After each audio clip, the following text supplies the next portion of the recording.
Welcome in on this beautiful Thursday morning. Merry Christmas, happy holidays, and more than anything, especially for me, happy chaos season. We're in the middle of the transfer portal. We're in the middle of early signing period.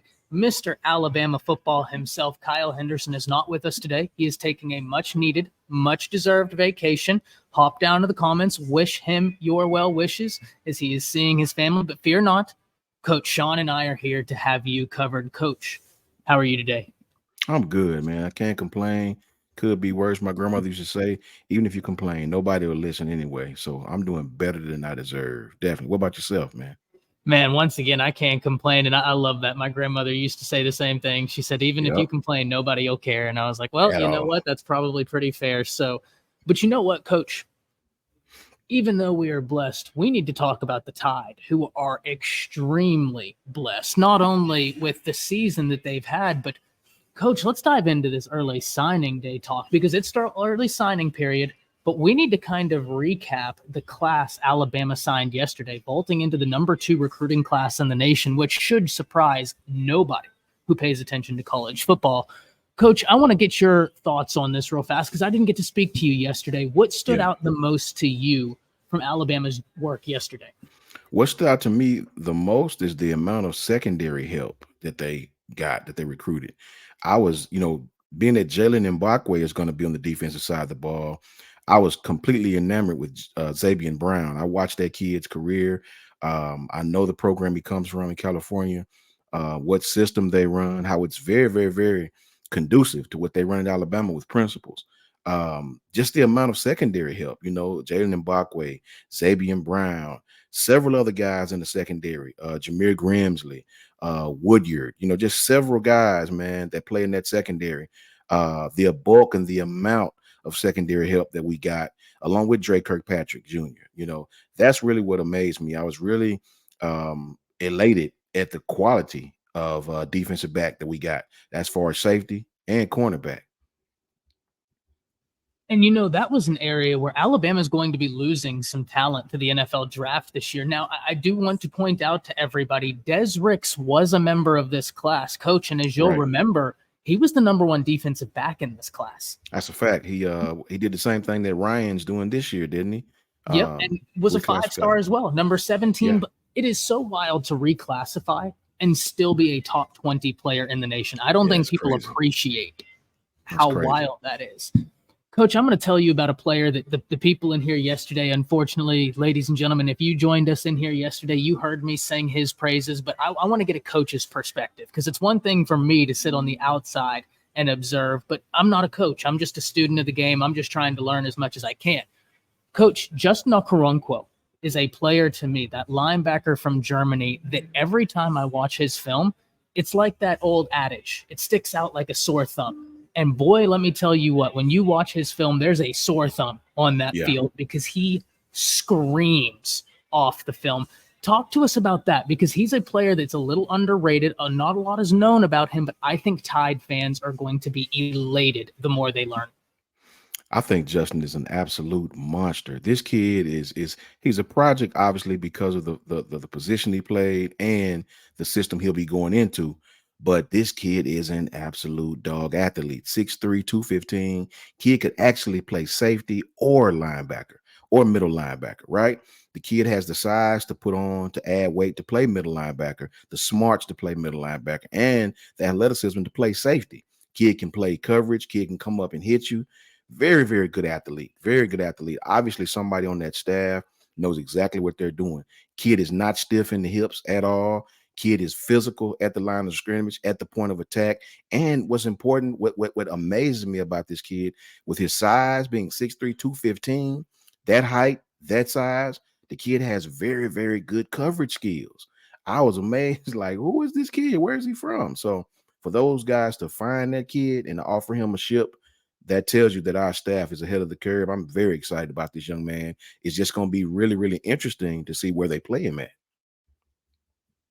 There are certain good problems that you can find yourself having in college Exactly. football. And with a guy like Justin Okoronkwo, you have a good problem. Where are we going to play you? Outside linebacker, inside Mm-hmm. linebacker. Coach, to your point, he's 6'3", 220 pounds, and has Yeah. 4.40s under his belt. Exactly. Athleticism is not an issue with this young man. It's lack of experience, but that's why you go to the ultimate teacher, Nick Saban. If you want to learn, go to a great teacher. We have some people in the chat. Tom Milrow right here. He says, rooting for Aaron Hampton to be a GOAT. Coach, you were talking about the secondary. This is a guy that he's been recruited as an athlete for Alabama, Yes. but I bring him up in relation to the secondary because that's what Texas was recruiting him as. And the reason why I do find that poignant, we just got done talking about Justin Nwankwo, Coach, and one of the things we talk about is his versatility. Talk to me about the versatility of an Aaron Hampton who has the ability to be a difference maker at wide receiver or at defensive back for Alabama. Eric D, what's up with you, man? Duke to go. How you guys doing, brother? Roll Tide to everybody.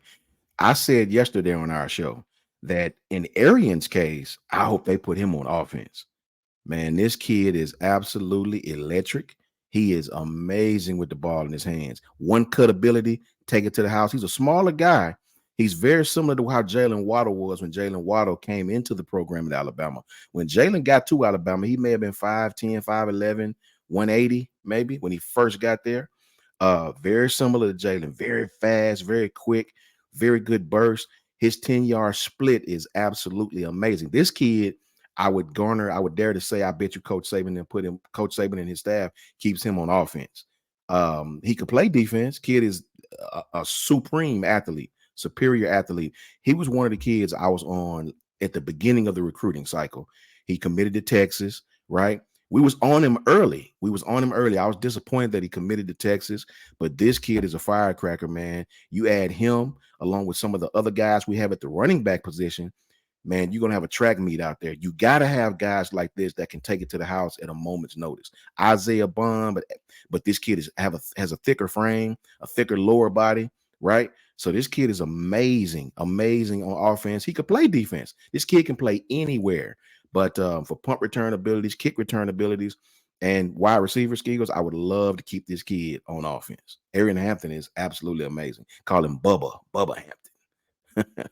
And this wide receiver class for Alabama, I think it's going to be overlooked. And I don't think Ryan Williams will be overlooked, but I think Ryan Williams is so exceptional. Sometimes when you get someone that exceptional, all the attention is thrust upon them. And you're not going to hear an argument from me. That young man is one of the greatest football players I've seen. Coach, Rico Scott, Amari Jefferson, now Aaron Hampton, this wide receiver class for Alabama, they got some dudes in there for some difference-making ability. We talk about a track meet. What were you thinking with Alabama's wide receiver room? Because this year was absolutely stacked for wide receivers in this class. What'd you think about the addition of Ryan Williams reclassifying and then these two other wide receivers in Jefferson and Rico Scott? Man, listen, Amari Jefferson is an absolute monster. He's very similar, believe it or not, to Kendrick Law. Very similar, very physical young man that runs very good routes, comes out of his break extremely well, comes out of his break more better than a lot of other receivers his size that's on our roster now. Very good hands. I don't think he's quite the burner that some of the other guys are, but you got to have these type of receivers on third down, guys that can just go up and get it. I was very, very amazed and very satisfied with Rico, Ryan, Amari to bring three guys in like that. And all three of those guys are very different. I can tell you, Coach Smook, shout out to Coach Smook and Coach Jay, he loves Rico Scott. He loves Rico Scott, man. I think Rico is more in the Jerry Jeudy wheelhouse. Very, very sleek route runner. A cat that very aggressive, going up and get the ball. You can't go wrong with these type wide receivers. I'm very, very excited, and I give the staff so much respect because they identify these guys, right? It doesn't matter that this kid may be a 4-star from here. This kid is a mid-tier. They identify these guys, man. They have very, very good guys, very good evaluators that can understand what they're looking for in this wide receiver position. So to get three guys like that, obviously we know Ryan. This kid can do it all. Devontae Smith 3.0, right? This kid can do it all. He can go get the ball. He's fast enough. He runs the 9 route exceptionally well. He's not afraid to go over the middle, the meshes. Any of these routes that a lot of receivers have trouble with coming out of high school into college football, Ryan can do it all. Now, I do think Ryan needs to get in the weight room because he'll find in college football they play press a lot. A lot of teams will play press with very physical corners. You have to be able to get off press in college football. That's the one transition that wide receivers struggle with from time to time from going to high school to college. It's getting off press coverage in college football. A lot of the corners are bigger, stronger, more physical. So, but this kid has the talent to do anything he wants, man. So for the amount of wide receivers that we brought in and the versatility of the wide receivers that we brought in, I couldn't be more satisfied. Coach, I love how you ended that, because one of the things I talk about all the time as it pertains to wide receivers is you're building your X, Y, Z. Yep. Stylistic differences can give defenses nightmares. Like if you just have a bunch of slot guys out there that are fast, that can be effective. But if you have a big body guy out there that commands that double because they know he'll eat you up on the inside, you have a burner out there, you have a crafty route runner out there who's great at finding the hole of the zone, you can tear defenses alive with that type of recipe. Luckily for Alabama, all these guys are pretty proficient in everything. I love one of the other things you talk about, Coach, that Kyle and I talked about so much yesterday, is that Nick Saban and this staff have a different way of evaluating. And that's, these recruiting rankings, they're not worried about that. They have their own board. And so a 3-star to Nick Saban may very well be a 5-star, or I'm sorry, a 3-star per 24/7 Sports. I apologize. Allow me to click. A 3-star on 24/7 Sports may very well be a 5-star in the eyes of Nick Saban. Coach, whenever we look at Nick Saban, from a coach's perspective, it's easy for us to just say, oh, he wins the games. But Damon Davis right here makes a great point about his ability to adjust. From a coach's perspective, I kind of want to give you the floor right now, and we need to talk about what makes Nick Saban before we continue into this recruiting class, because this recruiting class wouldn't be without Nick Saban in its current capacity. So as a coach, what is it about Saban that makes him just different than, quite frankly, anybody we've ever seen in this sport? To me, Coach Saban's biggest attribute is the guy understands football to the point where he knows how to adjust. It's a lot of good coaches, guys, in college football. Lincoln Riley is a great coach, man, but he has a problem adjusting. He knows offense. He's an offensive guy, right? So he struggles on the defense, right? It's a lot of coaches that has an expertise in one side of the ball or the other, and they don't adjust. They don't keep up with the times, right? You see Lincoln Riley, awesome offenses at Oklahoma, right? Awesome offenses at USC. What does he always struggle with? Defensive side of the ball. Coach Saban knows how to change. Look at Dabo. Dabo's a good coach, right? But he's having trouble adjusting with 2023 type kids, right? Coach Saban, this guy's hands is on everything. He goes from Dante Hightower and Rolando McClain, 6'4", 250-pound thumpers, to Deontay Lawson, 6'2", 6'3", maybe 220 at 225, maybe sideline to sideline. Not your biggest thumper we've ever had, but definitely one of the faster, more athletic linebackers. So Coach Saban definitely understands how to change with the times. He understands how to attack defenses. He understands that we're living in the world of RPO, right? So you got to have more nimble, more fluid defensive linemen. We go from Mount Cody and the bigger, thicker run gap stop type defensive lineman to the guys like Tim Keenan, who may be just as big, but can actually move from sideline to sideline. Very athletic D lineman. So Coach Saban definitely knows how to evaluate for the times, not just talent, but to be an outstanding coach, you got to understand the league you're playing in. You got to understand the division you're playing in, who you're playing against constantly, and you got to adjust to keep up with that first. And if you do that in the SEC, you definitely can do that for the rest of the country. Love it, Coach. And you know what a lot of people don't know about Coach Saban? Back when he used to work, and unfortunately I forget whether it was his Michigan State or Ohio State days, he had a disagreement when he was a defensive backs coach with the head coach as to the future, as to what the safety position would look like, what defensive backfields would look like. And I forget the story in its entirety. I'm going to have to go and reread the book, and I will bring it back to all of you. I promise that. But for the time being, the gist of the story was that Saban understood this run-heavy league we're in, that's not always going to be the case. They're about to start airing it out. This was way back in the day, ladies and gentlemen. I'm talking way back in the day. And Saban already saw what was coming. He already saw that the nickel defense and the dime defense was about to be your base set in a few years. Fast forward to where we are now, he was 100% right. And coach, you bring up Dabo, and I think Dabo is a phenomenal coach, but Dabo is a perfect example of you can be a great coach. You can understand football, but if you don't understand how to adapt and do what's best for your team and put your personal feelings aside, you're going to be stuck in the mud. Dabo is unconsciously doing these players that he's coaching a disservice. And I know that he doesn't think of it like that. He thinks he's doing them a service by saying, no, we're not going to improve our roster in the transfer portal. We're going to roll out. But he is putting his team at a disadvantage without ever knowing it. Nick Saban is someone who has embraced every single change. Even if he is warned against the change, he is adapted to overcome it.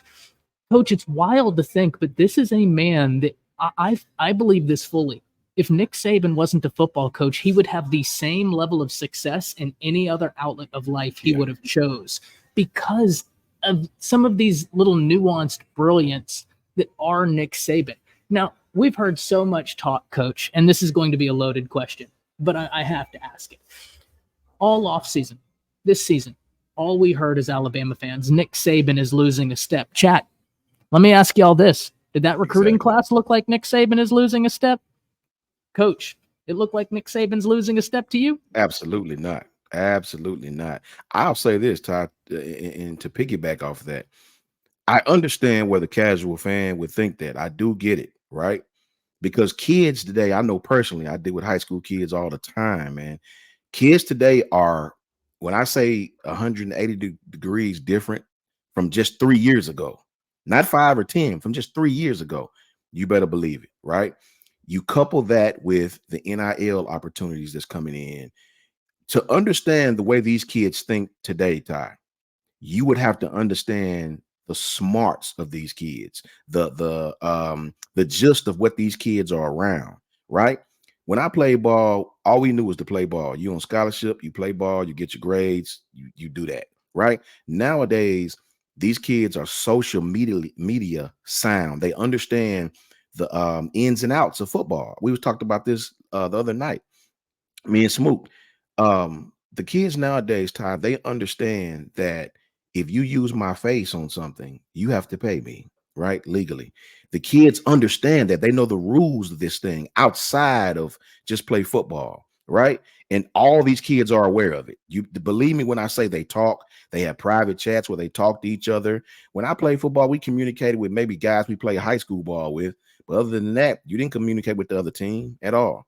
Nowadays, all these kids know each other. They talk with one another. They're behind the scenes comparing this. What did you do this? They know the recruiting visit before they even get there. They know what coach is going to say what. The communication lines with this social media has opened up an entire new floodgate of communication and education with these kids. So the college kid nowadays, if you don't come down to their level and talk their language, they'll go somewhere else, as we see. Right. So I think that's where Dabo struggles. Dabo is kind of set in his ways with this is how it's going to be. And the kids nowadays have opportunities to be like, adios, I'll go over here. Right. So you have to applaud Coach Saban, man. This guy understands. He speaks the kids' language. And I think just from me knowing, being in living rooms with Coach Saban, I can tell you this. Coach Saban is straight up with these kids. He don't pull no punches. I'm telling y'all what I know for myself. Shout out to my boy Alfred McCullough. Shout out to all the kids I've had that went there. Rob Ezel. Shout out to William Ming. I'm telling you, Coach Saban don't pull no punches, man. He don't pull no punches. He tell them, I mean, this kid, he's very straight up. And that's what the parents like. They like the fact that this man is not going to sell me a dream, because when you're getting recruited, you'll find out that a lot of the coaches have the same pitch. They'll say the same things. A lot of them will promise you this. It's almost like a redundant speech. Coach Saban to come in there and Cupid shuffle on you, and 5 minutes later tell you, look, if you play hard for me, I'll put you in the league. If you don't, you'll be right back at home in 2 years. He's straight up with you. This guy is very straight up with you on the recruiting, and parents love that. Parents want that structure for their kid. So Coach Saban is not just the greatest coach. He's the greatest motivator. He's the greatest teacher, and he's the greatest relations person to the parent and the kid. And this guy's 70 plus years old. Coach, if I look that good at 45, I'm gonna Yeah, write you a letter, and we're gonna rejoice in my luck because I feel older than he looks right now, and I'm 29 years old. Coach Saban out fact. here at that age, absolutely killing it. Now, one of the interesting things you talk about was the pitches he levies. There Hmm. are two instances that come to mind before we dive back into the early signing day transfer portal stuff. One, I forget the player, but he said Coach Saban straight up walked in his living room, looked at him and his family, and said, "We would love to have you at Alabama. It would be a pleasure to get to coach you, to take care of your son, to develop you. But understand, we're going to win with you or we're going to win without you. So I It's a want you to fact. make the best decision for you." That stood out to me because that some people aren't going to like that pitch, but some Right. people are going to respect the honesty. I'll tell you someone who didn't like it, and they talked about it on ESPN, but in my opinion, it was still a recruiting pitch for Bama, and that was Kayvon Thibodeau, coach. I don't know if you remember when Bama was playing that national championship. Kayvon Thibodeau was talking to all of the Yeah. coaches in there, and he said, Nick Saban walked at my living room and looked at me and he said, "You're not going to play when you think you're ready to play. You're going to play when I think you're ready to play." Right. And Kayvon Thibodeau was like, "That's when I knew it wasn't for me." And honestly, coach, I didn't have a problem with that. For Right. someone to say that wasn't the pitch for me, cool. You Yes. know what you're after, and that's awesome for you, man. I have a lot of respect for that. But so too do I have respect for Nick Saban being like, "I'm not going to hold any punches. I'm going to be 100% honest with you." Last thing, coach, before I pass it to you, we're talking about Coach Saban's ability to adapt. There's a bold figure in college football right now that is uber polarizing, that loves Coach Saban, and that's Coach Prime. I Yeah. ask you this question right here. Coach Prime is huge on these Hmm. players building a brand for themselves because that's the era we're in. Yeah. Do you think these two, Coach Prime and Coach Saban, get along so well? Because that's pretty analogous to what Saban has always preached: create value for yourself. I think they're kind of very similar in a lot of ways while being very diametrically different. But I also think if there was a Venn diagram, there would be that area where they have the similarities. What's your thoughts on that? I can tell you this. I know a lot of people don't like Coach Prime for whatever reason. Don't, I see a lot of the hate going toward him. But this is what I'll tell people, and if I could be honest for a minute, when you're a young African American kid that come from the neighborhood, all the older guys look like Coach Prime, right? They speak the language that Coach Prime is speaking, right? That's why this man has a connection with kids. Now his team, everybody know, and Kyle can probably school you to this way better than I can. Kyle gave a list of things why Colorado has always struggled, right? With the outside things, and there's a lot of other things to do. And Colorado just, it's just not a football town as far as that being the only thing around, right? Colorado is a very fruitful place, right? So it's going to be very difficult to win at Colorado. But as far as the coaching aspect, Coach Prime, brother, I'm telling you guys, man, with all due respect to everybody's opinion, the dude is a very, very good manipulator, very, very good coach. He understands the game. He understands how to relate to kids. That's why and he learns from Coach Saban. I can remember watching him on it's one of the platforms, DL Hughley, and one of the platforms. He was like, a lot of coaches give me some advice, but when I need some advice, it's one person I call. So the guy's smart. Don't be fooled. I know his style turns people off and the jury and things of that nature, but all that is, if you know Coach Prime, if you know Deion Sanders, the guy has always been that way from day one. When I tell you day one, this is a man that left Florida State. And when they said the Atlanta Falcons were going to draft him, his first interview said, "I don't know if the Falcons can afford me." You know what I'm saying? So the guy has always been loud, flashy. But one thing you got to give him, you got to give respect where respect is due. The guy's always excelled at whatever he done, man. Colorado's going to be a very difficult job. The team is not very good. It's not a lot of talent, right? The guy looks to Coach Saban. He knows where to look when he wants to find an answer. I'll tell you this that a lot of people don't know. Um, Colorado, when he first got there, well, this is when he was at Jackson State. When he was leaving Jackson State, he got a gang of brand new equipment, sleds. When you come from HBCU, personally, I know that personally, you don't have the funding to have these top-notch things, right? All of a sudden, Coach Prime makes a call. He got brand new sleds. He got brand new tackling dummies. And that all came from Coach Nick Saban, right? A lot of people don't know that. So, at Alabama, their stuff they don't even use no more is better than some of the stuff that we had at HBCUs. So those guys are extremely close, extremely close. Coach Prime learns from him as far as media tips. He learned, but Coach Saban told him, "Be you, Prime. Be you. Don't try to be me. Be you." And that's what that young man's doing. Sure, it turns a lot of people off, but if you peel back the layers, right?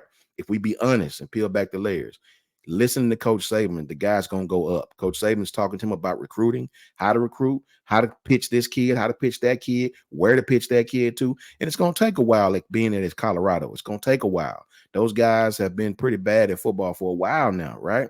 But anytime you have a mentor like Coach Nick Saban and you listen to him and you stay to him and you keep him in your hip pocket, success is just right around the corner. 100%, Coach. And speaking of success, as we navigate back into success Alabama had yesterday, there was a name that Alabama didn't flip, and that is Edric Houston. Now, Coach, Kyle and I were talking about this, and as much as I would love to have Edric Houston in this class, first and foremost, shout out to Larry Johnson. Yeah. Recruiting against him, that's a tough thing. I think the Ohio State fans know. I think everybody here knows, right? If you're tuned into this, you're pretty tuned into college football. You know who Larry Johnson is. Oh, yeah. Always tough to flip from him. And I do want to give a shout out to Alex, who pointed out in the chat that Saban is an ace recruiter, but he has got a staff of ace recruiters. And Alex, you're 100% right. You're talking Freddie Roach. You're talking Holloman Wiggins. I mean, these guys are phenomenal. What was your reaction to Edric Houston sticking with Ohio State and not flipping to Alabama? What does this mean for the Crimson Tide going forward, Coach, in your opinion? I think that if I had to be in that locker room with Edric Houston, I think they used Alabama's depth chart as his position against him. I would, right? Being coached by Larry Johnson is a plus in itself. So that's going to sell itself. Just the name of Larry Johnson and this guy's coaching abilities. Shout out to Katrina Blackman. I appreciate you, Katrina. God bless you all. Marquita. Just being recruited by Coach Johnson is a blessing in itself. This guy's history speaks for itself. One of the best, if not the best, defensive line coach, defensive front seven coach that I've ever witnessed in my existence, right? But when you have an opportunity to go to Alabama, you have to educate yourself to it. So he had to take that visit back to Alabama right before signing period. I got to go see what Coach Saban talking about. You would be doing yourself a disservice not to at least take that visit to Alabama and see really what's going on, right? So he did. And I think if I can't speak for the young man, but being that the position that he plays, we have so much depth at that position. Keon Keeley, all these young men who came in last year, just so much talent on top of talent. And I think Edric realized if I go to Bama, it may or may not be a quick time before I get on the field. I may have to wait my turn a little bit because Keon Keeley and Quay Rousseau and all those kids are coming. They're coming, guys. So I do understand you go to Ohio State, you play in a different scheme a little bit. You put your hand in the dirt mostly there, add a little weight. I may get on the field a little faster there. So I understand. At the bottom line is Edric didn't make a bad decision. Anytime your final two is Ohio State and Alabama, you've won, right? So I do understand why he stuck with Ohio State. Let me entertain the NIL possibilities at other places. Kids, I know that turn us off as fans, but it's almost like free agency in pro football. You got to go to these different places to see what options are there for your future, right? So you commit somewhere to retain that scholarship because that way the school will hold the scholarship for you. Because nowadays, if you don't commit nowhere late, unless you're a Ryan Williams, a lot of your scholarships will go to transfer guys, right? It's not all about the high school kid anymore. We got to save a scholarship for LT Overton, right? So you got to commit somewhere if you're not the absolute best. That way the team will hold your scholarship. Let me entertain my NIL opportunities and make a decision. So the kid probably stuck with his decision because he saw he could get on the field a little earlier, and Larry Johnson is there in his last few years. So either way, the kid wins. Yeah, we're splitting hairs when you're talking about Ohio State. Now, listen, I'll argue with a poll that Alabama is the best place to go. Oh, yeah. Understand that. Like this table I'm sitting at, if it looks at me cross about this subject, as soon as we get off of here, I'll spend the next 12 hours in this barbecue just arguing with this table. But I do have to give respect where it's due. Larry Johnson, I've called him for a long time, Coach, the Godfather Oh yeah. of defensive Oh line yeah. recruiting, because that's the vibe I get whenever I Yeah. research Larry Johnson. I'm just like, okay, yeah, touche, man, touche. Speaking about the class Alabama got, they did get some guys on the front. They did get some guys on the front, Coach, that I am really excited about. Talk to me about Jeremiah Beeman, because I think this is a cat that is going to turn heads. Jeremiah is awesome, man. I saw him in the Alabama Mississippi All-Star game causing havoc, right? Even when he didn't get a sack, the guy was in the backfield. He was on the other side of the ball, which is what they teach you. Jeremiah is awesome, man. Once he get to Alabama and add a little weight and add a little technique to him, because when you're in high school, a lot of times when you're the best player, you don't really have to use a lot of technique in high school. You just dominate the man in front of you off sheer athletic ability and sheer talent. When you get to college, bigger linemen, stronger linemen, you have to gain some type of technique. Jeremiah Beeman is going to be absolutely outstanding. Some weight, get on that kid. Don't be shocked if you see him on the field early. Isaiah Fager is another one. Quick kid. Reminds me of Quinnen Williams. Quinnen Williams coming out of high school was probably about 6'3", 270, right? Coming out of high school. Same as Isaiah Fager. I think Isaiah Fager might be 6'2", 6'3", 270, 275-ish, around there. Quinnen was one of the fastest get-off linemen we've had in recent memory. The ball hiked, this kid on the other side, they couldn't block him, right? He puts on 20, 30 pounds. Look at Quinnen today in the NFL. One of the best defensive linemen and was paid like it in the NFL, right? So Isaiah Fager, I think you have that same type of guy. Um, I think it's one of the other young men on the defensive line that I watched his film for the first time, actually. I forgot the young man because he Was it played Steve actually Mbua from Canada? very raw young man, just I committed think like late yesterday. Mbua. That Yes, might be sir. him. Yeah, I couldn't pronounce his last name. Yeah, I don't want to disrespect the young man, even trying to, right? Only reason I knew is because Kyle absolutely came Yeah, through clutch on the last. I did the same thing as you yesterday, Coach. I said Steve, and then he hit the last name, and I was like, "Thank you," because I did not want to disrespect and like accidentally butcher the name. Wow, yes. isn't he gifted? Listen, this kid is an absolute athlete. I sent a video of him dunking. I was like, what? So yeah, Coach Saban and them know exactly what they're doing. You take kids like that, that's raw, that has a motor, that want to be great, guys. These kids are not afraid of competition. This kid could have went anywhere he wanted to and got on the field, went to a smaller school, got on the field. He said, no, I'm going to Bama. I'm going to Bama. I'm going to let iron sharpen me, right? Look for this kid another about 2 years to be an absolute monster, right? So I was very impressed with his motor, very impressed. The kid is not afraid. And from what I hear, he's a fast learner. I read some of his coaches' quotes about him, and the kid is a very fast learner, very, very sharp in the classroom. So, yeah, I'm ecstatic about the defensive lineman. You couple that with the defensive lineman that we already have that's young on staff. We've completely forgotten about Monkel Goodwine. This kid's coming. He's coming. He's there. He's there. Jordan Renard. These guys are all on Bama's roster right now, right? So look out, man. The future is absolutely bright. Yeah, there are some, and don't forget James Smith, still the 5-star from yesterday. Shout out to Coach Smook in the building. Oh, Smoke. What up, Smoke? You're 100% right, Coach. You have Renaud, who's a monster. You have Mm-hmm. James Smith, who was just working out. Wasn't that a Boygby? He and a Yeah, Boygby were sitting there yeah. after practice one day repping. Like, that kid wants to learn. Like, James Smith he's is going to be a staying monster. after. Yes. He's going to be a monster. The Alabama defensive front is incredible. And before we go over to the offensive side, Coach, we talked about one of the linebackers earlier, Uncle. Mhm. One linebacker that I didn't get the chance to talk about yesterday. I'm not sure if y'all did. I was busy dealing with a lack of internet. But Yeah. Caden Jones, Yeah. 6'4", 210 pounds. And this kid Yeah. can do it all, really. What do you think when you watch Caden Jones? I spoke on Caden when me and Smoke was on yesterday evening. Beautiful. Speed. This kid can. This is what I was saying about Coach Saban's philosophy. You can tell what a coach wants by the kind of player he recruits, right?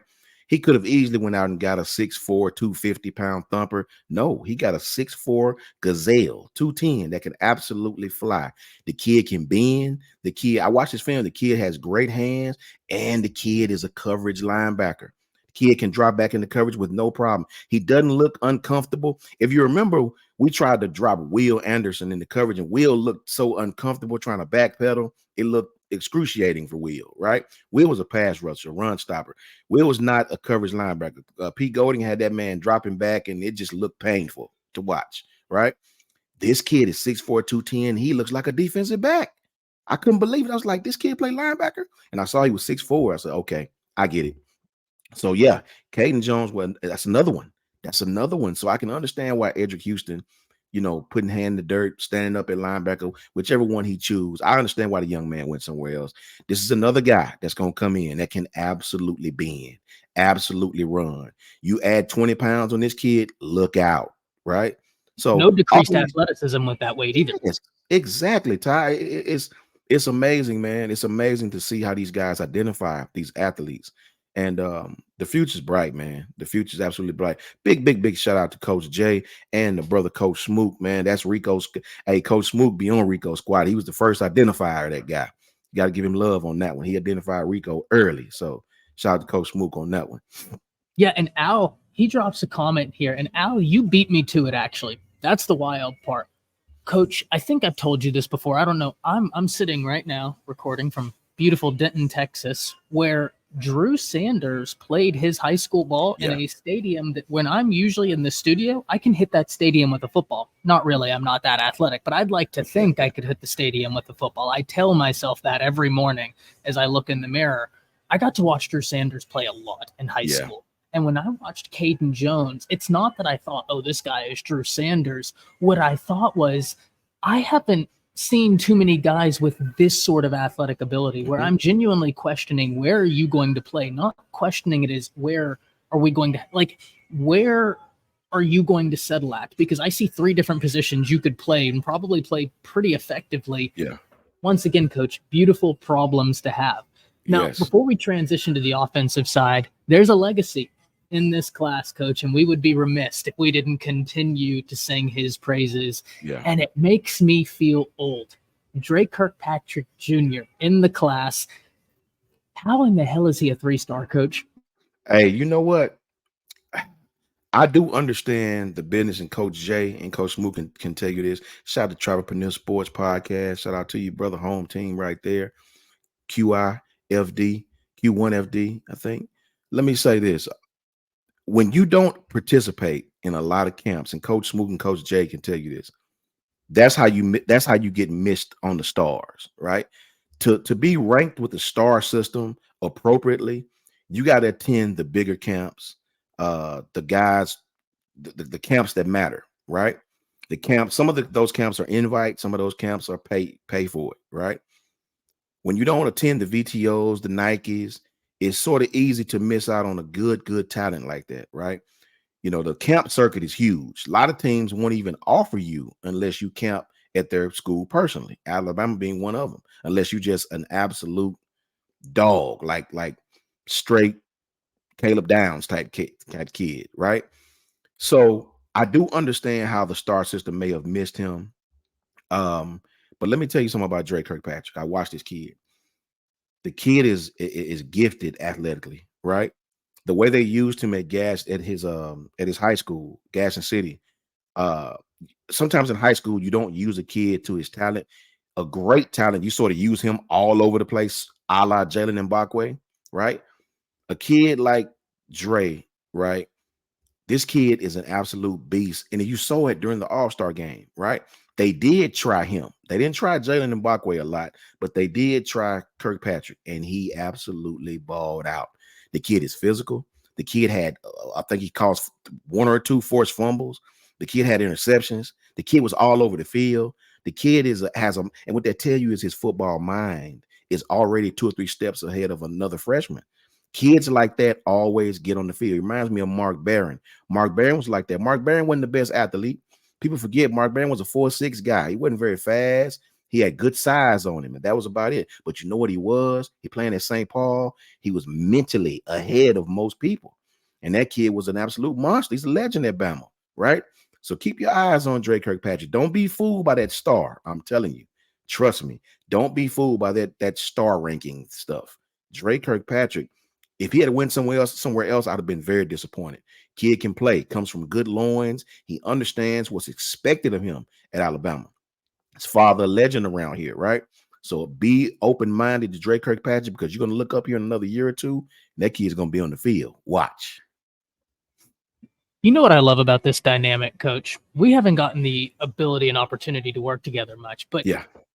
You are like the person, the voice of reason right now, right? I'm over here ready to get all these beautiful people in here, all 242 people. I was about to start handing out the pitchforks, and we were about to go storm these places to protest the rating. And here you are bringing us back to earth with reason and logic, and that's what we need right now. Though, if y'all still want pitchforks, we can do that later too. Like I'm still here with the pitchforks. I'll tell you a guy that didn't need us to bring pitchforks, Coach, and that is Jalen Mbakwe, right? Facts. I want us to go through the defensive side, and if we run out of time today on the defensive side, we'll pick up tomorrow and go over the offensive side. But we are going to give the people an in-depth breakdown of this class.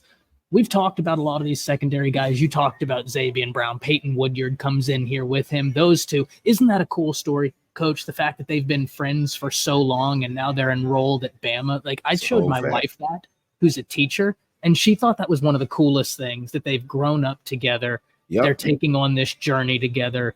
I just thought that was really special. But Jalen, I think they're going to be roommates. I think they're going to be roommates. If I hear right, that's just awesome. Mm-hmm. That's just awesome. Jalen Mbakwe, Coach. I talked about him yesterday with Kyle. This is a guy that I think he embodies exactly what we're looking for at Alabama.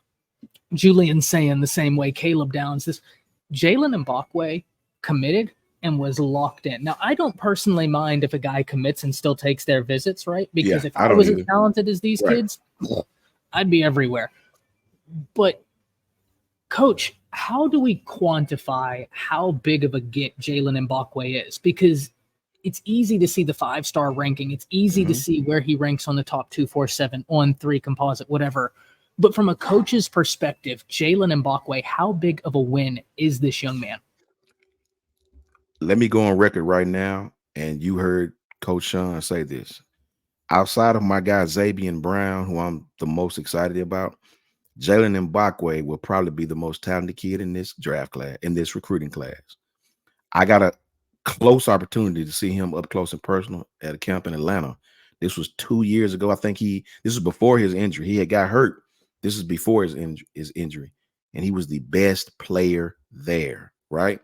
We sort of get lulled to sleep because he played quarterback, right? Remember what I said about sometimes the best player on the team just play everywhere, right? This was the case of his team, which won state.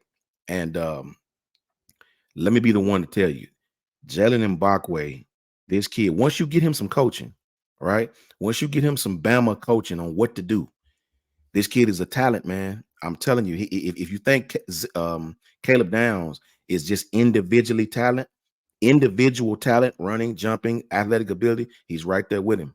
He's right there with him.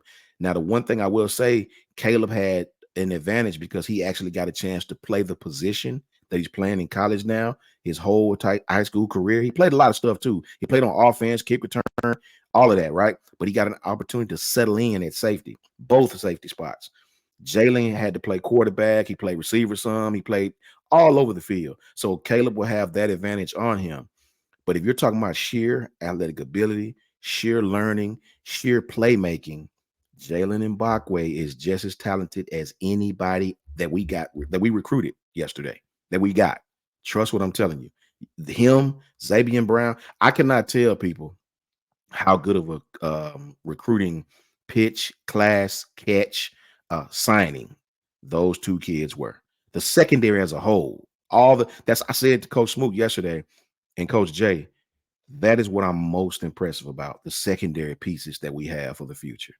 And if Jalen Mbakwe plays on defense, which is what I'm hearing he's going to play, man, look out. The truth is in the details, man. That's what am I saying? I always say that. The guys will tell you, Jarvis will tell you, the truth is in the details, guys. And the detail is Alabama's, the secondary guys that we picked up yesterday, may be the best secondary haul in the country. And that's the truth. That's the truth. Trust me. Once again, ladies and gentlemen, do not get sucked into star rankings. There's a reason why this is a theme that I have talked about, Coach has talked about, Coach Smook has talked about, Coach Jay has talked about, Kyle has talked about, because the star rating system at Alabama supersedes any star rating system that any of these people put together. It's a fact. Coach, two more names in the secondary I want to talk about. One committed, one that Alabama will be battling for. Let's talk about Red Morgan first. Keeping him in state. Love his game. Talk to us about Red Morgan. Listen, that's Coach Smook's down his way. That's his neck of the woods, Central Phoenix City. Rodarius Morgan is a dog. I had to educate myself to the young man, so I watched his film. Another kid that could play anywhere. And absolute, and this is the most important thing, guys. Coach Saban get these athletes that are smart. You know, Patrick Nick, Bo Nick's father run a very complete. Those systems that those guys run down there are very complicated, very college capable, right? Nothing basic about Central Phoenix City, right? Their systems that they run, and you could tell by the amount of formations that they're in on offense. You could tell by the coverage skills and the things they do in the secondary. That's college-esque. A lot of high schools don't do that, guys. So these kids have to be very apt at what they do, right? So this kid was all over the field. And one thing I noticed about Red Morgan, that young man will come up and bust on you, right? He is not afraid. I saw Kool-Aid in high school, and Kool-Aid had to, how can I say it? Kool-Aid had to get to college and learn how to, I ain't gonna say learn how to tackle, but he had to gain physicality, right? Kool-Aid was always a great athlete. Kid could play anywhere, another one that could play anywhere. But I think he gained aggressiveness when he got to Alabama. This kid's film, oh no, he coming up making every tackle possible. The kid coming up full speed from a position. I seen him play safety and corner at that school on those films. Kid come up and lower the shoulder on you any way he can. Kid can play coverage. Kid understand coverage. Kid understand how to pass off between star, cornerback, safety, playing on the hash, playing in the middle of the field. Very smart young man. Very smart. And another one, didn't attend a lot of camps, right? Didn't get a lot of eyes on him outside of his normal huddle high school film. So, of course, he suffers in the star rankings. Don't be fooled, guys. Don't be fooled with these stars. Stars matter. Don't get me wrong. When you get a 5-star kid, has attended all the camps, has dominated the camps, yes, it matters. But don't be fooled by these kids that's 3 stars that you think aren't that talented. A lot of times these kids didn't camp the way they were supposed to. You don't get these big stars unless you're Arch Manning by not doing the camp circuit, right? So don't be fooled. Look at the kid's film. The film will always trump a star in my mind. Couldn't agree more, Coach. Film is start with film and then go from there. Always start with film. Let's talk about a player to get the people excited. Someone who's not committed to Alabama, someone who Alabama is battling for. And as I understand it, Coach, the Florida Gators are doing everything in their power to try and win this battle, to keep this young man away from Alabama. And we're talking Zay Mincy. Now, I've heard rumors. It could be the next few days, but I also saw a report right before we went on that it could be in January when he finally makes his commitment decision. But how do you think Alabama sits in the battle for Xavier Mincy, who, per the 24/7 Sports Composite, sits as the number 55 player in the nation, the number 5 safety, and the number 10 player in the state of Florida? And, Coach, I don't have to tell you, but the state of Florida is stacked with talent every single year.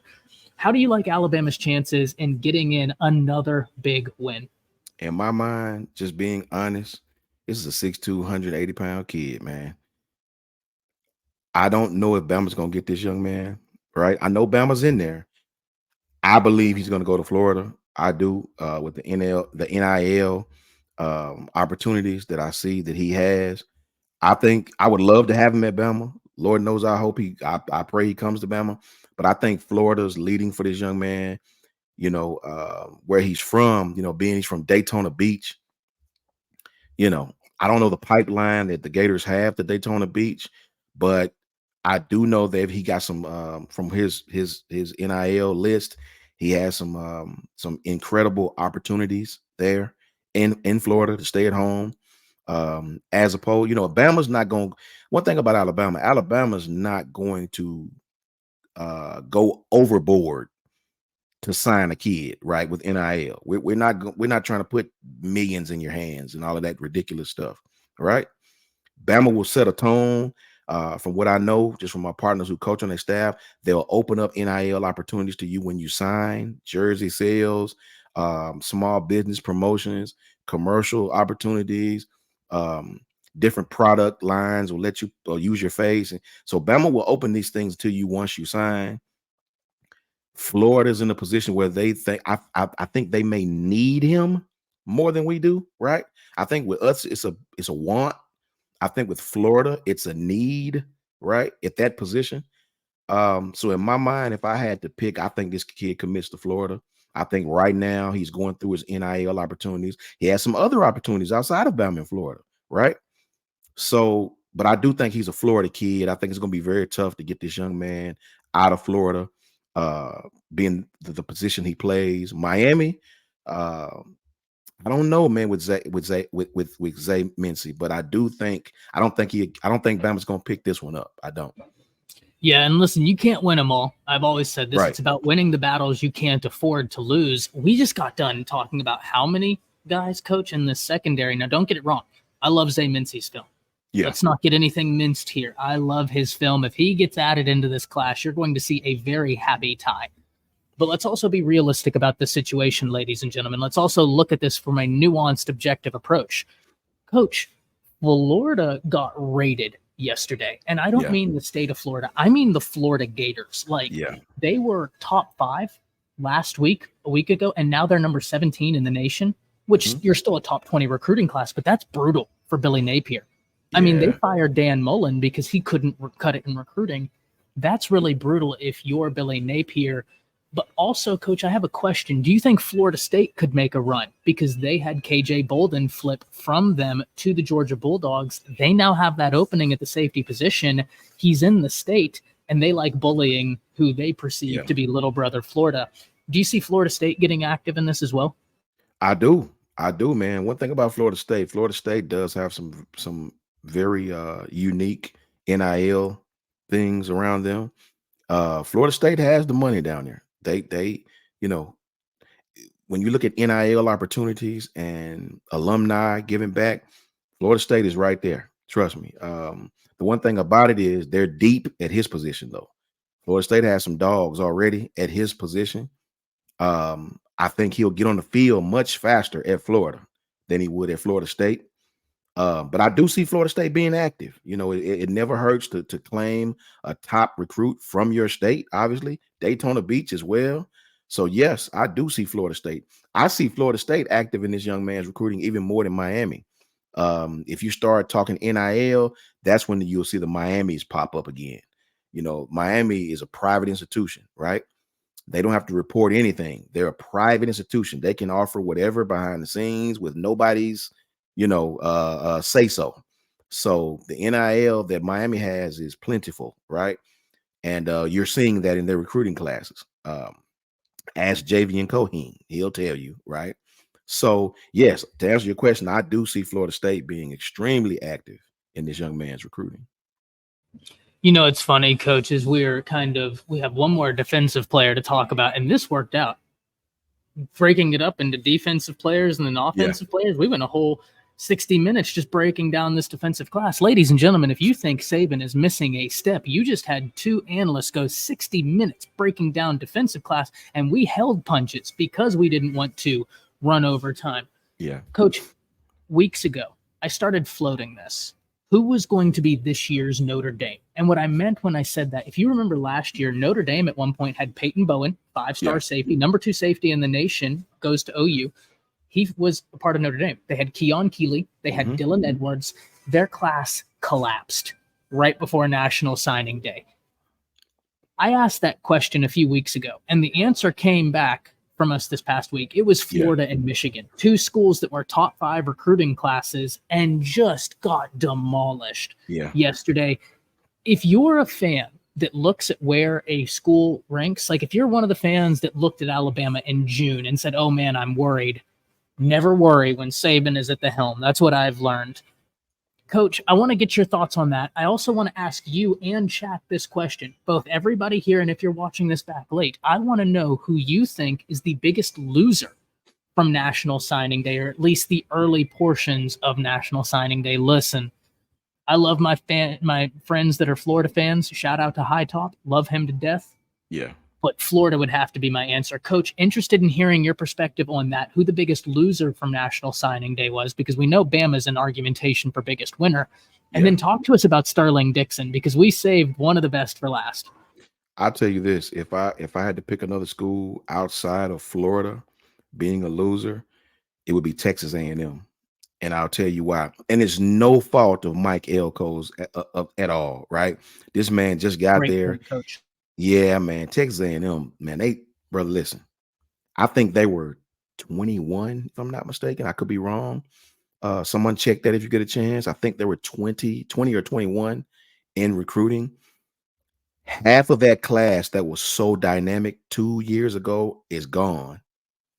Half of your other team players are in the transfer portal trying to find somewhere to go. Kids that were committed there are committing elsewhere. As a new coach, Mike Elko coming in, man, good Lord, man, right? And it really shows you what Coach Saban was talking about, right? Coach Saban warned everybody about this stuff. He did. He said it. He issued the caution. Nobody listened, right? So you're going to see these things, these kids that commit to you, not because they care about you, not because they really want to attend your university. They commit to you for the bag, right? Now your coach is fired, Jimbo Fisher.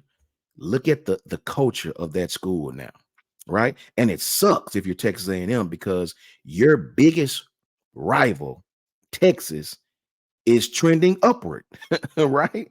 You left to get away from these guys because they were the bread winners in that conference, and you were kind of second rated to that team, only to come to the SEC, flourish monetarily, recruiting wise, national brand wise. Now Texas has followed you to the SEC. They're in the playoffs. Sark has got them in a top 5 recruiting class, top 6 recruiting class. And you went the other way. Your coach is fired. You got a new coach. Half your class from 2 years ago is gone. So I would have to say, man, one of the biggest losers outside of Florida would be Texas A&M. Yeah, and not even speaking of recruiting, Coach, they lost Elijah Robinson. And I don't need to tell you how big. Now, I'm in Texas, and I'm sure you heard this. I heard that there was a lot of that team campaigning for him not to be the defensive coordinator. Wow. They wanted him the head coach. That's how much these kids loved. They loved him. Yeah, exactly. And remember, Coach Price, rest his soul, passed away earlier in the season. AP, yeah. And that was huge, right? Whenever he passed away, I think it really showed what a valuable person Elijah Robinson was. Not only as a coach, sideline that for a bit. One of the things that separates Nick Saban, he's a phenomenal coach. He is an even better man. Yeah. Elijah Robinson, I've never met the man. I've never shook his hand. It would not shock me to hear that he is an upstanding character, upstanding man, because of the way those young guys looked at him. Yeah. The way that when everything went to fire, they were like, you are the person we can put our trust in. He's now at Syracuse. Fadil Diggs just followed him to Syracuse. Didn't King Joseph Edwards just decommitted from Colorado, went to Syracuse? Because it's not just Elijah Robinson. They also have Nick Williams, who's a young up-and-comer in this business. My goodness gracious. Right. How big is not only all of the talent losses they had, Coach, but how big truly is losing E-Rob? That was huge. Huge. I could see that on Twitter. That was huge. Obviously, even bigger than I thought, right? But let me say this about Texas A&M, Ty, and this is to all the Texas A&M fans. Texas A&M is one of those schools like a Florida, like a Miami. You're never that far away from success. You're in Texas, man, right? You got oil money. You have NIL opportunities. You get the right coach in there. And I think Mike Elko, once the dust settle, the guy know football, right? If you can do it at Duke, for God's sakes, you should definitely be able to do it at Texas A&M. Texas A&M has all the things lined up. All they need is the right coach, and then look out, right? That's all they need is the right coach. Think about it. We used to make jokes about Texas, right? Josh Pate always said something. Shout out to Josh Pate. He always said something. Yes, they hadn't done it until they do, right? You get the right coach in there, that know how to deal with the alumni, that understands the landscape of whatever university you're at. Look out. The resources are there. The one good thing about those Texas schools, they'll always have the resources. Texas A&M benefited from being in the SEC. They skyrocketed. They skyrocketed in every facet of their athletic department, right? So all they need is the right coach. They fell off a little bit with the Jimbo and how they handle things. They get the right coach in there, man. Look out. And that's really for anything in Texas, right? The resources are there. Yeah, it's one of the reasons why I've always had such a confusion as to why they couldn't get it together. Right. But Right. Coach, as we wind down, you said a word there a few times that I love: resources, right? The ability to look around you and say, I have built something, whether on my own accord or whether on someone else's accord, that is self-sustaining. Now, in the case of Alabama, Nick Saban built it. Now, Alabama was a great program before Nick Saban got there. A lot of history, but there's no denying what Nick Saban did for Alabama with Alabama. Sterling Dixon, edge, linebacker, what do you want to call him? I mean, Coach, how wild is it that when we look at the linebacker work from this class, we're talking Caden Jones, we're talking Justin Okoronkwo, and we're talking Sterling Dixon.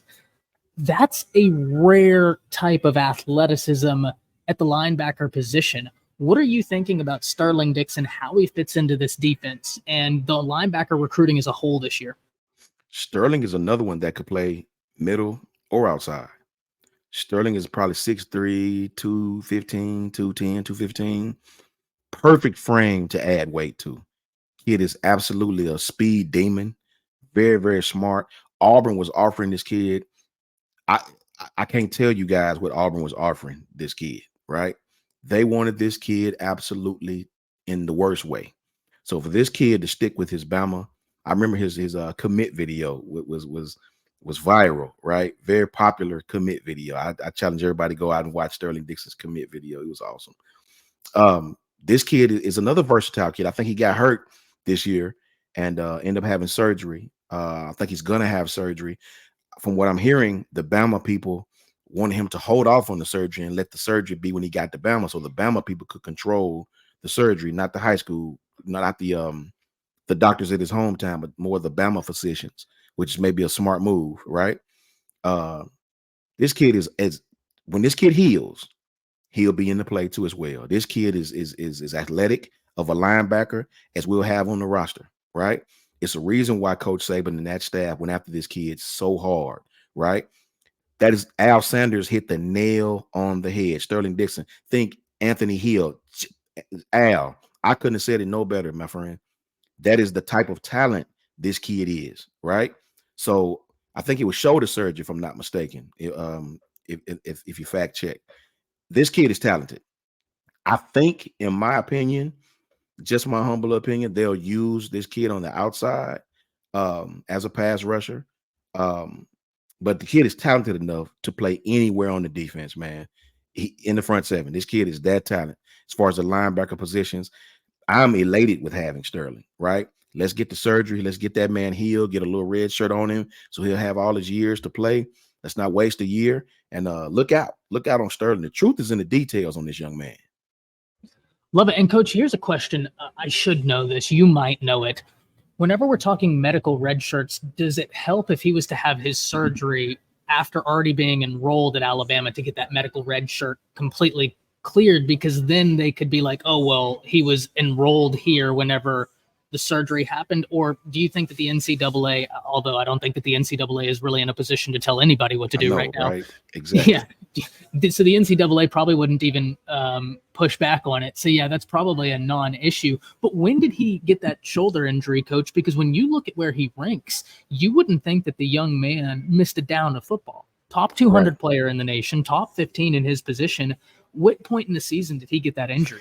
I'm not sure. I'm not sure when he got the shoulder injury. I know I just had read where he had a shoulder injury and that they were debating on whether to have the surgery now through his high school and his own insurance, or let him come to Bama, be evaluated again, and let the Bama physicians do their magic at UAB, and Dr. Kane and the knee people and the shoulder people, and do what we do at Alabama. And I saw where his family was talking about they were going to allow him to come to Bama, and they were debating, that was how they were leaning. Let him go to Bama, let them reevaluate, go through the whole medical process again, and let them repair him. And if that's the case, I think by rule they can put the red shirt on him, the medical shirt on him. And in any case, I think that's probably the best way to go. Let the college people that who deal with these injuries, no disrespect to no doctors or anything like that, because great doctors are great doctors. But I mean, let the athletic facility kind of reevaluate him and see what they need to do with this young man, and get him on the table, and get him on some therapy and get him back quick. Yeah, 100%, Coach. I love what you just said. There are great doctors everywhere, but Oh yeah. let's go to somewhere that specializes in this. You know what Yeah. I mean? That Facts. Yes. specializes, and every day I deal with athletes. So when Yes. I do your surgery, I know how you get hit. I know the effects of how you get hit, the wear and tear on your Yeah. body. I can do this surgery with that in mind. And isn't that the same place that made the stitch job? Like, didn't Yeah, they these guys. Yeah, invent these that guys are. surgery? Yes, like Will said, Dr. Kane at St. Vincent, the UAB staff, the all those people in Birmingham. That I mean, you're great when you have WWE wrestlers flying from Connecticut to Birmingham, Alabama, right? I mean, say no more. When you have Donovan McNabb flying from Philadelphia to Birmingham, Alabama, different injuries with the shoulders, knees. Birmingham, he can't go wrong by getting those evaluations and those medical benefits. 100%. Al Sanders with the $10. Thank you so much for the Shout out $10. Al. He says, big shout out to Kyle giving us Ty for a day. Al, don't forget about Coach Sean here. I am just a cog in the wheel, and Coach Sean is out here giving the people all the great information. So shout out to Coach Sean and giving us, the Bama fans, the best platform on YouTube. Now, there's no disagreement here for that. In terms of Alabama football, there's nowhere that can, like, this is an amazing platform. Kyle does an amazing job. Coach Sean, Coach Smoot, Coach Jay. I mean, the content here is unbelievable. We And appreciate you, brother. Likewise. We appreciate you. Likewise. man, just happy to be here. Just happy to be here with you today, man. And this is only, I think, this is the second time I think you and I have gotten to link up or do anything together. Felt like it was time number 50. Felt like this is something we've had going for a long time. Coach, as we're winding down, I want to give you an opportunity to say some final words. If you're able to join me tomorrow, I'd love to have you as we talk about the offensive commits. Sure. I'll be here, brother. God willing, I'll be right here. Love it, love it, love it. Coach, let the people know first off where they can find all of your great stuff, any of your social handles, and then final words for the defensive portion of our early signing day breakdown. Shout out. Let me give a big shout out to Coach Jarrett and Coach Mook. I didn't even really have a social media platform. Really, I didn't really like social media because of all the negativity. Those guys were the one who pushed me here about a month ago to get on Twitter and interact with sports fans. So you can definitely find me at Just My Humble Opinion, JMHO, at JMHO Sports Talk. Those letters, JMHO Sports Talk on Twitter, and right here with the man himself, Kyle Henderson. Want to give a big shout out to Ty. Absolutely awesome to do lives with you, and I love your delivery and your candor. Great at what you do, man. My brother Smook and Jarrett, love those guys.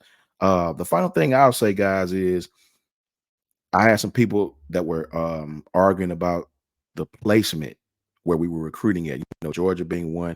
This is what I'll tell people. We talked about this yesterday. The difference in the number one recruiting class and the number two recruiting class is a half an inch, right? It may be one or two players here or there. In this case, Bama, we only recruited 25 guys, I think. We had 25. This is one of our smaller classes. Georgia had like 28, 29 guys, 28 guys, 20. So don't get too confused, guys, in the number one, number two, number three. When you're talking about the difference in number one, number two, and number three, it is very, very, very small, right? If you got a top 5 recruiting class, you are in business. Trust me. I am elated. Shout out to Markeith, Easton, Rugg, Marquita. I appreciate you. I appreciate all you guys, actually. These guys, Rotai, Carla Hinton. I am ecstatic about the defensive players we had. That's what we're talking about. This haul of defensive players is more than satisfying for me, because we're going to lose Kool-Aid. We're possibly going to lose Terrion. Terrion has probably played his way into the first round this year. I would be stoked if he came back, but we're probably going to lose both of those guys, right? We're probably going to lose Jalen Key. So we need secondary guys. Enter Devontae Smith. We're going to lose Christian Story probably. So enter Devontae Smith. Enter the young man from IMG who we just talked about, reclassified. What's his name? The corner. Des Ricks. Des Ricks. Enter Des Ricks. Right. So we need some guys to come in on that secondary and provide depth to come in and learn the system. And I'm elated with what we have, man. Shout out to the staff at Bama for an absolute impeccable recruiting job. Shout out to everybody on staff at Bama for identifying things, knowing players, and being ahead of the curve to keep this ball rolling that we call Alabama football. Shout out to Kyle Henderson as well. Coach, this has been an absolute treat. I want to echo a lot of what you said. Shout out to Kyle for giving us an opportunity on the biggest platform for Alabama football on YouTube. I mean, what Kyle has built here is wild. As someone who's been grinding at YouTube for 2 years and I just hit 20,000 subscribers, what Kyle has built here is unbelievable. And it is a true treat to be able to not only work with Kyle, but to be introduced to guys such as yourself through Kyle. I mean, right. I can't tell you how much that means to me. In terms of what you said about Georgia versus Alabama, ladies and gentlemen, if the GOAT is happy with what he signed, far be it from me to question the greatest who's ever done this. And Coach, dare I say, with respect to Bear Bryant, and all due respect to Bear, I don't know that it's close in terms of Nick Saban being the GOAT, because look at all the shifts in college football in terms of style, in terms of NIL, in terms of play. He's dominated everything, absolutely everything. It's wild to think about. Ladies and gentlemen, the Crimson Tide, very blessed. Tomorrow, we are going to be breaking down the offensive side. There's a lot of guys on that side I am going to be very excited about. If time allows, we're going to start talking about Michigan, Coach, because I think there's a lot of conversations we need to have about Michigan. I can't wait to have them with you. I can't wait for that matchup. Ladies and gentlemen, thank you so much for being here with us on Bama Football on YouTube with Kyle Henderson. Yeah, you already know what's the base we're going to be. And shout out to Damon, baby, Bama boy David. Shout out to you, brother. I appreciate your love. Lila with the $4.99. Thank you both, and God bless both of your families. Roll Tide, baby. Absolutely roll Tide. Thank you for everybody in the chat, Lila. Thank you for the donation, and likewise to you. I hope your family is well in this holiday season. Merry Christmas, everybody. Coach, thank you again, man, and we'll be seeing all of you tomorrow. With that, roll Tide. Roll Tide. And something we do on my stream, we call this portion